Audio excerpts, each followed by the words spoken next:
সাবেক deputy speaker Shamsul হক টুকু তার দুই ছেলে এস.এম. আসিফ শামস ও এস.এম. নাফিস শামস সহ ৮ জনের দেশ ত্যাগে নিষেধাজ্ঞা ও তাদের জাতীয় পরিচয়পত্র এনআইডি জব্দের আদেশ দিয়েছেন আদালত।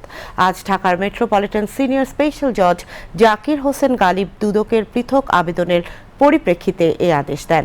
দুদকের জনসংযোগ কর্মকর্তা আক্তারুল ইসলাম এক ব্রিফিংয়ে একথা জানান। তদবির বাণিজ্য, চাঁদাবাজি, টেন্ডার বাণিজ্য সহ নানাবিধ অনিয়ম, দুর্নীতির নামে বেনামে শত শত কোটি অবৈধ সম্পদ অর্জনের বিষয়ে দুদক ইতিমধ্যে অনুসন্ধান শুরু করেছে। সাবেক ডেপুটি স্পিকার মোহাম্মদ শামসুল হক টুকু এবং তার দুই ছেলের আজ দুদকের আবেদনের প্রেক্ষিতে আদালত থেকে তাদের বিদেশ যাত্রায় নিষেধাজ্ঞা দেওয়া হয়েছে এবং তাদের এনআইডি ব্লকের সিদ্ধান্ত নেওয়া হয়েছে।